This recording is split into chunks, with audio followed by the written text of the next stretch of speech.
Welcome to our deep dive into C.S. Lewis's The Great Divorce. I think as a Catholic, you'll find this journey through heaven and hell really speaks to us, you know?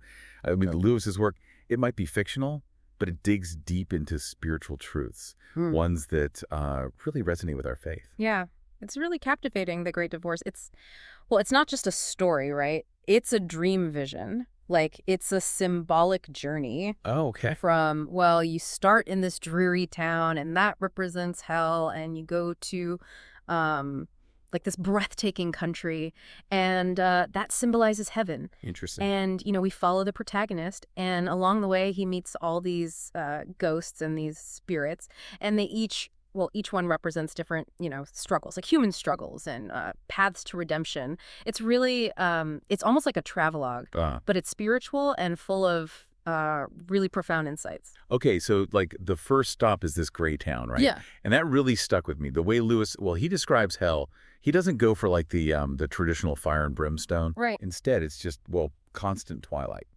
And there's all this pettiness and just this feeling of monotony. Like everything is just God. Yeah, and it really it subverts your expectations, Yeah. because you think of hell as, fire, but he presents it as, it's isolation. And, it's spiritual emptiness. It's like almost like the ghosts are in this perpetual lukewarm state. Oh, right. Which is what, the scriptures warn us about. And they chase all these pleasures, but nothing satisfies them. And that's what makes it so relatable. Like, haven't we all felt that that feeling, like you're stuck, you're in a rut, and you're chasing things that leave you empty. Exactly. And Lewis, he taps into that yearning, that yearning for something more. Absolutely. And that yearning is, that's what the bus journey represents. Oh, it's like the soul's transition, Yeah. after death. And the way the ghosts, the way they react to the bus driver is so,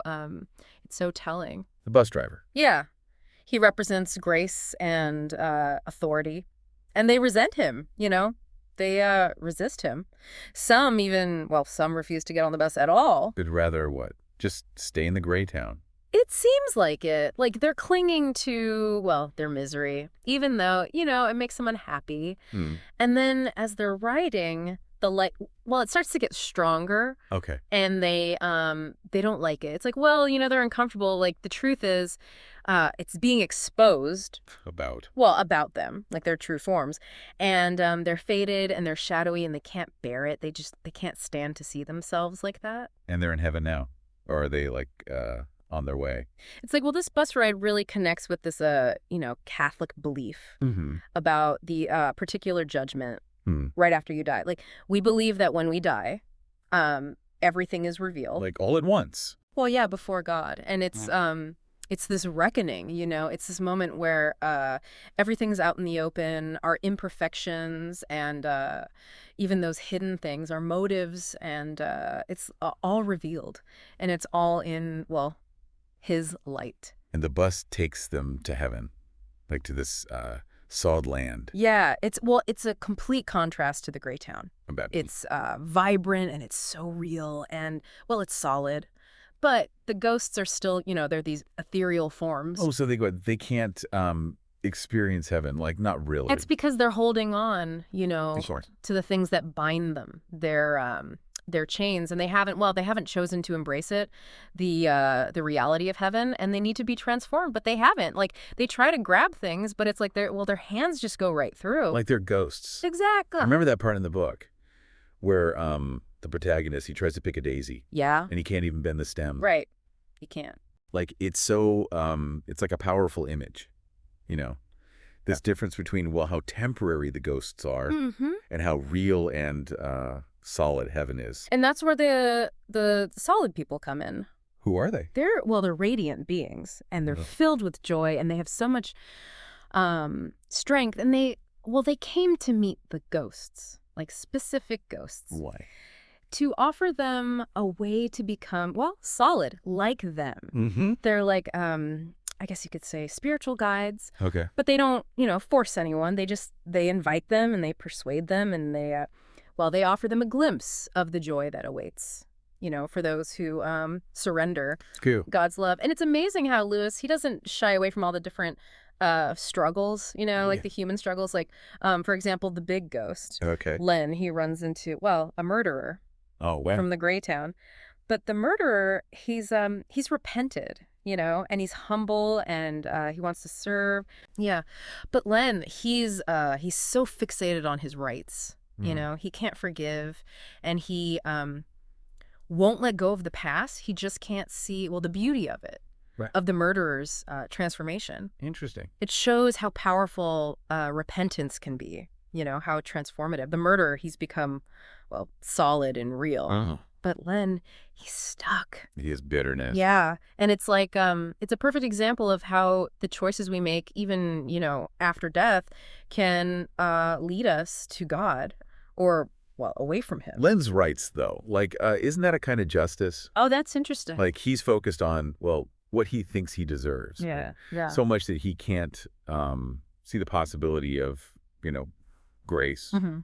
or forgiveness. That's a really fascinating observation. You're right. It's like his sense of justice is actually an obstacle Mm. to true reconciliation with the murderer, of course, but also with God. It's like he's letting his own understanding of justice, you know, overshadow, well, divine mercy. It's like distorted perceptions, you know, like with the Episcopal ghost, Dick. They always calls him Dick. It's like it's a cautionary tale. I think he's all about, you know, intellectual pride. He's got all these sophisticated arguments, but they're all against faith. He's more concerned with, well, how things look than, you know, actual belief. Like, all talk and no action. Is that what you mean? Exactly. He's so well caught up in this intellectual, you know, posturing that he's totally missed the point of faith.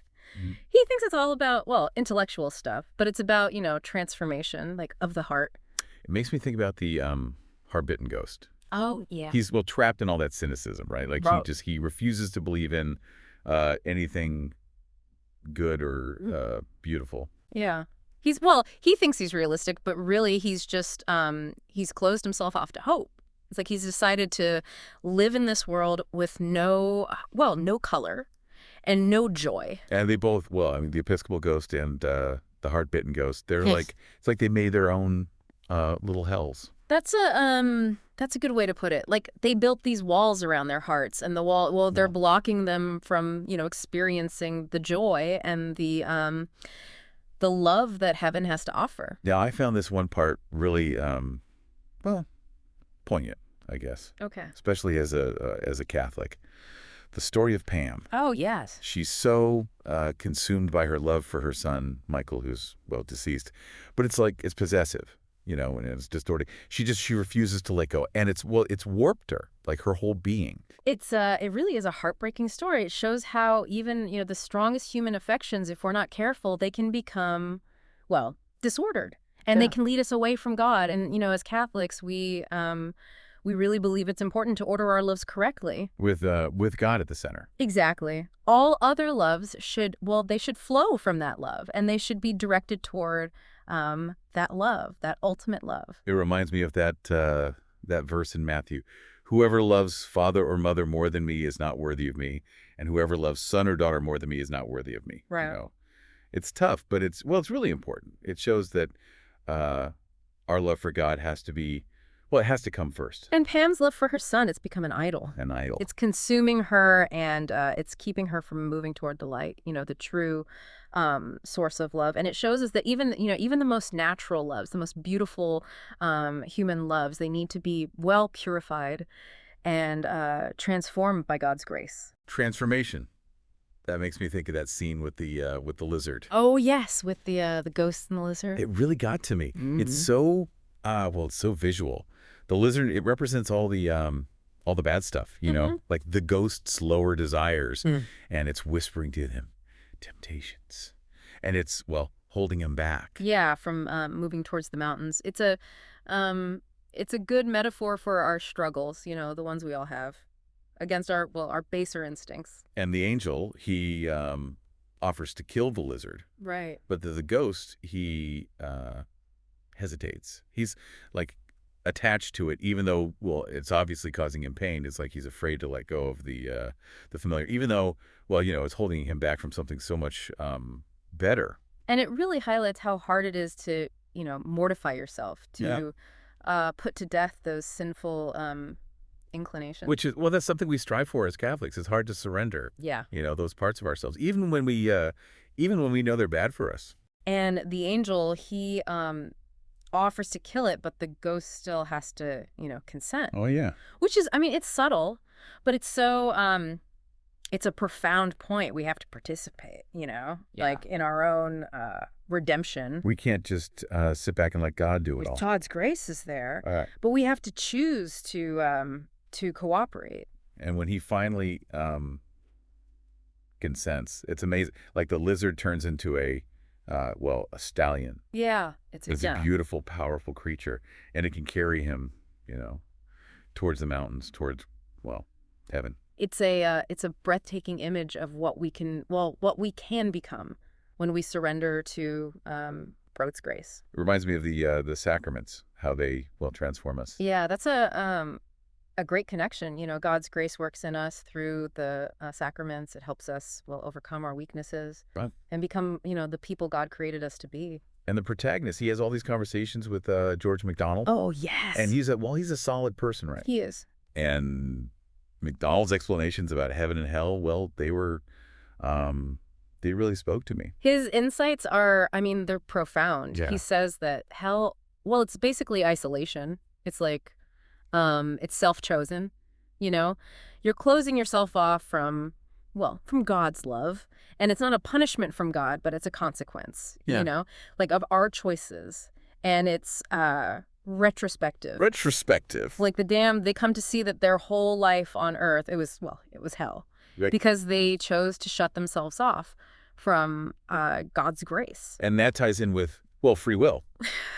Like we have the freedom to choose, but our choices have consequences. Wait. Eternal ones. Exactly. And MacDonald says those who choose heaven, they experience their struggles and their suffering, but in a new way. Like they see it as part of their journey, toward God, as as opportunities for growth and for purification. It's like, I don't know, like when you go on a really hard hike and you finally get to the top and you look out and the view is just, incredible. And it makes all the challenges worth it. Exactly. I thought it was really insightful what MacDonald said about mistaking the means for the end. Oh, yeah, that's a good one. He warns about, using faith or good works as, just tools. Yeah. Like for your own self-aggrandizement instead of genuine expressions of love for God. It's a really important distinction. We get so caught up in all the externals, the rituals and the rules and the social status that comes with religion. And then, we lose sight of what really matters, the heart of it, which is love. And one of the most hopeful parts is when he says, everyone who really desires heaven, they'll find it. Yeah. That's it's a beautiful message of hope. It really echoes the Catholic belief in God's mercy, and how much he desires, the salvation of all souls. I was really struck by that vision at the end with the silver table. Oh, yeah. The protagonist sees these, giant figures watching over smaller versions of themselves. And they're on the silver table, living out their lives. Like they're seeing their lives from the perspective of eternity. It's, it shows how limited our earthly perspective is. We get so focused on the day-to-day stuff, the dramas and the worries. We forget about the big picture. Yeah. And that vision helps us step back, see things from God's perspective. Our choices, they have this eternal significance, but we often, we just don't get it. It's it's a call to action, I guess, to live with eternity in mind. Yeah. Make choices that reflect, our ultimate destination, not just our desires in the moment. Exactly. And speaking of choices, there's this other encounter I think we should talk about. The dwarf ghost and the tragedian. It's it's a strange scene, and it's kind of unsettling, but there's a lot going on there, a lot to think about. Oh, for sure. It's bizarre, that's for sure. But yeah, it's definitely worth unpacking. Yeah. And it's Lewis was a master of symbolism, and there's a lot of it here. Like the dwarf ghost, he's carrying this other figure on his back. The tragedian. Yes, the tragedian. And he's huge, like hulking. And he's always reciting these lines, dramatic lines full of what, self-pity and just whoa. Like he's weighed down by all that drama. Exactly. And then you realize, well, the tragedian is actually part of the dwarf. It's his own self-pity, but it's blown up, I like to this monstrous sight. It's kind of horrifying when you think about it, but it's a powerful image. Well, it is. It's like Lewis is saying, when we cling to our grievances and we nurse our wounds and we just will wallow in self-pity, it actually it shrinks our souls. Like we become, well, dwarfed by our own negativity. And the dwarf ghost, he keeps trying to, well, talk to the solid people, but his words get all twisted. Yeah, distorted. By the tragedian. It's like his own self-pity is blocking him from getting the help that's being offered. It's like he's getting in his own way. Exactly. And it shows how, all that internal baggage, it can really sabotage us. Like we might want to grow closer to God, but if we just keep replaying those old hurts and clinging to all that negativity, it creates a barrier between us and grace. It's a good reminder, I think, to practice forgiveness. Forgiving ourselves and others. As Catholics, we have reconciliation, right? The sacrament of reconciliation. Confess our sins and we receive God's mercy. But I think, real reconciliation, it means letting go of the grudges and the resentments too, the ones we hold inside. That's so true. And it brings us back to, the main point of the book. It's about choices, recognizing those chains, the ones that bind us to the gray town, our selfishness and our resentments, our refusal to let go of the things that separate us from God. Yeah. And choosing to, break free. Yeah. And embrace heaven. But it's not, some wispy, ethereal place. It's real, it's solid, and it's full of joy. But we can only experience it if we're willing to let go of the things that hold us back, to let God, transform us from ghosts into solid people. It all comes down to, what are you holding on to? What are those chains? What resentments? What fears? What attachments are keeping you tethered to that gray town? It's a question I think that all of us Catholics should ask ourselves, and it's a question that can help us understand ourselves better. Yeah. And our relationship with God. And we're not alone in this. We have the grace of the sacraments and the guidance of the Church, and the communion of saints to support us. So keep seeking, keep asking those questions, and keep diving deep, into the mysteries of our faith. And I hope that this deep dive into the Great Divorce, I hope it helps you grow closer to God, the God who desires your eternal happiness.